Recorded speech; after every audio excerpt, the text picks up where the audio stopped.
जय श्री राधे। मैं आचार्य प्रशांत कौशल आज आपके समक्ष पुनः उपस्थित हूँ।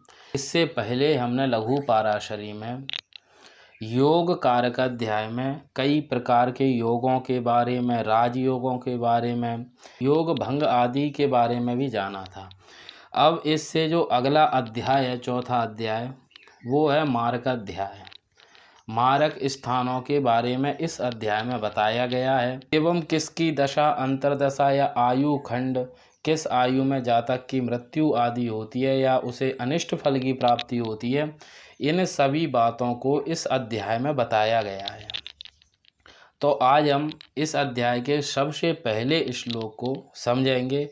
23वें नंबर का श्लोक एवं 24 नंबर के एक अर्धावली को आज हम समझेंगे। सबसे पहले श्लोक है अष्टमं ह्यायुषः स्थानम् अष्टमादष्टमं च यत् तयोरपि व्ययस्थानं मारकस्थानमुच्यते। इसमें बताया गया है लग्न से अष्टम स्थान को हम आयु स्थान एवं मृत्यु स्थान के नाम से जानते हैं। अब इन्होंने कहा है कि अष्टम से अष्टम अर्थात तृतीय स्थान भी आयु स्थान होता है, और इन दोनों से व्यय स्थान, तयोरपि व्यय स्थानम, मतलब इन दोनों से व्यय स्थान, मार्ग स्थानम उच्यते, इन दोनों से व्यय स्थान यानी अष्टम से सप्तम स्थान एवं तृतीय से द्वितीय स्थान व्यय स्थान होता है। इन दोनों को मारक स्थान माना गया है। अब यहाँ पर इन्होंने कहा कि अष्टम से अष्टम, अब इन्होंने अष्टम से अष्टम तृतीय स्थान को आयु स्थान क्यों माना? इन्होंने यहाँ पर इसके लिए एक सिद्धांत को माना है जिसका नाम है भावात भावम, यानी भाव से भाव तक। इसे हम समझें, भाव से भाव तक का तात्पर्य, सबसे पहले जिस भाव के बारे में आप विचार कर रहे हैं उस भाव को लग्न से गिनें कि वो लग्न से कौन सा भाव है, फिर जितनी संख्या है उतनी ही संख्या उस भाव से फिर आगे और गिने, तो इसे कहते हैं हम भावात भावम। जिस बात का विचार हम उस भाव से कर रहे थे उसी बात का, उसी विषय का विचार हम उस भाव से भी करें। जैसे उदाहरण के तौर पर मैं आपको बताऊं, आप सप्तम भाव से पत्नी का विचार कर रहे हैं या फिर आप सप्तम भाव से नौकरी का विचार कर रहे हैं। लग्न से गिना आपने सप्तम भाव, तो सातवां भाव आया सप्तम भाव, तो सप्तम भाव से अब आप सप्तम भाव और गिने, तो सप्तम भाव से जब आप गिनेंगे तो 7, 8, 9, 10, 11, 12 और 1, यानी लग्न को सप्तम भाव से सप्तम भाव गिनेंगे तो लग्न आएगी। तो हम जो विचार हम सप्तम भाव से कर रहे हैं उसी का विचार हम लग्न से भी हमें करना चाहिए। जैसे हम किसी के कर्म के बारे में विचार कर रहे हैं, जातक के कर्म के बारे में, तो लग्न से आप कर्म स्थान को गिनेंगे तो दशम होता है, यानी 10 संख्या आती हैं। तो आपको दशम भाव से भी दशम गिनना पड़ेगा, दशम भाव से भी दशम गिनेंगे तो उस भाव, उस बात का विचार, उसी कार्य का, उसी विषय का विचार हमें उससे भी करना चाहिए। जैसे आप दशम से दशम गिनेंगे तो सप्तम भाव पड़ेगा, तो कर्म का विचार यदि हम दशम भाव से कर रहे हैं तो कर्म का विचार हमें सप्तम भाव से भी करना चाहिए। यही है भावात भावम का तात्पर्य। इसीलिए लग्न से गिना इन्होंने अष्टम तक 8 संख्या आई, 8 और गिनेंगे तो तृतीय भाव आएगा। फिर इसके बाद में पद भी माने जाते हैं। पद और उपपद का विचार पाराशर जी ने बृहत पाराशर होरा शास्त्र में बहुत विस्तार से किया है एवं उसके फल के बारे में भी बताया गया है। थोड़ा सा यहाँ पे मैं आपको सूक्ष्म बता दूं कि पद क्या होता है। आपकी स्क्रीन पे कुंडली दिखाई दे रही होगी। द्वितीय भाव के स्वामी का पद का विचार हमें करना है कि द्वितीय भाव के स्वामी का पद कहाँ पर है। तो द्वितीय भाव में राशि है सिंह, सिंह के स्वामी होते हैं सूर्य जो कि षष्ठम स्थान में। तो सबसे पहले हम सिंह से ही गिनेंगे तो 1, 2, 3, 4, 5, 6, सूर्य अपनी राशि से षष्ठम स्थान में स्थित है। अब हम यहीं से 6 और गिनेंगे, 1, 2, 3, 4, 5, 6, यानी द्वादश भाव, यानी द्वितीय भाव का पद स्थान द्वादश स्थान है। इस प्रकार हम पद का विचार करते हैं। अब आप समझ गए होंगे कि भावात भावम किसे कहते हैं एवं पद किसे कहते हैं। भावात भावम का हम विचार कैसे करते हैं एवं पद का विचार हम किस प्रकार करते हैं।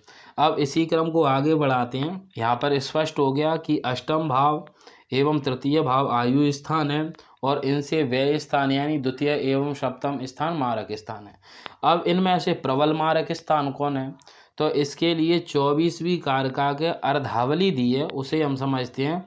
तत्राप्याद्य व्ययस्थाना द्वितीय बलवत्तरम। तो इस श्लोक में इन्होंने बताया है कि पहला मारक द्वितीय मारक स्थान से प्रबल मारक है। तो अब इसके ऊपर इस श्लोक में इन्होंने कई प्रकार से सिद्ध किया गया है कि पहला मारक स्थान कौन सा है, क्योंकि यदि हम लग्न से गिनाएंगे तो द्वितीय स्थान प्रथम मारक होगा, लेकिन इन्होंने द्वितीय को प्रथम नहीं माना, इन्होंने प्रथम मारक माना है अष्टम भाव के व्यय से, यानी सप्तम भाव को इन्होंने प्रथम मारक माना है।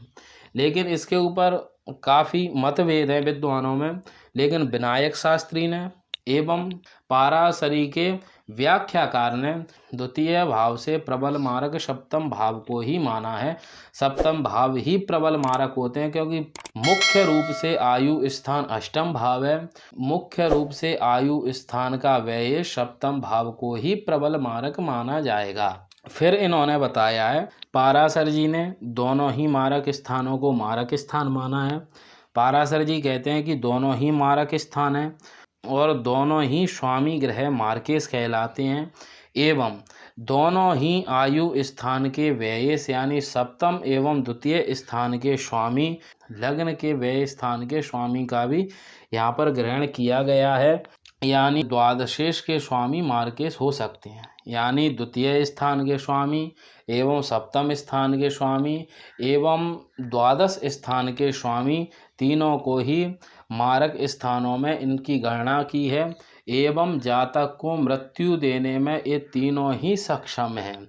इनमें से पाराशर जी ने एवं पाराशरी के व्याख्याकार ने सप्तम भाव को प्रथम श्रेणी का मारक स्थान माना है, एवं द्वितीय भाव को द्वितीय श्रेणी का, एवं द्वादश भाव को तृतीय श्रेणी का मारक स्थान माना है। अब इसे मैं आपको एक उदाहरण से समझाता हूँ कि ये किस प्रकार मारक होते हैं। इसे हम उदाहरण से समझते हैं। मेष लग्ने तु जातस्य धन सप्तम नायकः शुक्रः करोति निधना मिति ज्योतिषिका विदुः। मेष लग्न की कुंडली में आप देखेंगे कि शुक्र स्वयं सप्तम भाव के स्वामी होते हैं एवं द्वितीय स्थान के स्वामी होते हैं। अतः मेष लग्न में उत्पन्न जातकों के लिए शुक्र को परम अनिष्ट कारक माना गया है। अब यहाँ पर एक बात और समझें कि शुक्र को प्रबल मारक क्यों माना है। शुभ ग्रह हैं और शुभ ग्रह होकर सप्तम भाव के स्वामी होकर एक तो उन्हें केंद्राधिपत्य दोष लग जाता है, और दूसरा मारक स्थानों में प्रबल मारक स्थान सप्तम भाव में उनकी राशि पड़ी है, और तीसरी बात दो गुरु एवं शुक्र को प्रबल मारक माना गया है, इसीलिए शुक्र को सप्तम भाव के स्वामी होने पर एवं और वो दोनों मारक स्थानों के स्वामी हो जाते हैं, इसलिए शुक्र को प्रबल मारक माना गया है। बिल्कुल यही स्थिति तुला लग्न में मंगल की होती है। मंगल की वृश्चिक राशि द्वितीय भाव में पड़ती है और मेष राशि जाकर सप्तम भाव में पड़ती है, लेकिन मंगल को प्रबल मारक नहीं माना गया। क्यों? क्योंकि द्वितीय भाव में उनकी राशि स्थित होने से वो सम हो जाते हैं। लेकिन केंद्र के साथ ऐसा नहीं है। जब उनकी राशि सप्तम भाव में पड़ती है तो केंद्र का नियम है कि यदि पापी ग्रह होगा तो वो अपने पापत्व को छोड़ देगा और शुभ ग्रह होगा तो वो अपने शुभत्व को छोड़ देगा। इसीलिए पापी ग्रह की सप्तम भाव में राशि पड़ने से वो शुभ कारक हो जाती है। एवं तुला लग्न में मंगल को केंद्राधिपत्य दोष नहीं होता एवं द्वितीय सत्व के कारण वो सम हो जाते हैं, इसीलिए उन्हें इतना प्रबल मारक नहीं माना गया है। और यही स्थिति कर्क लग्न में आप देखेंगे कि कर्क लग्न में शनि सप्तम भाव के एवं अष्टम भाव के स्वामी होते हैं, और वो अष्टम भाव हानि स्थान है, अशुभ स्थान है। इस कारण से कर्क लग्न में शनि को सप्तमेश होकर मारक स्थान का दोष लगता है। तो इस श्लोक में 23वें श्लोक में एवं 24वें श्लोक की एक अर्धावली में जो फल बताया गया था वो मैंने आपके समक्ष रखा। अब इससे आगे हम 24वें श्लोक की अर्धावली एवं 25वें श्लोक को समझेंगे। उसी में भी मारक अध्याय के बारे में और विस्तार से वर्णन किया गया है, मारक ग्रहों के बारे में, उसे हम आगे वाले श्लोक में समझेंगे। तो आज के लिए इतना ही। जय श्री राधे।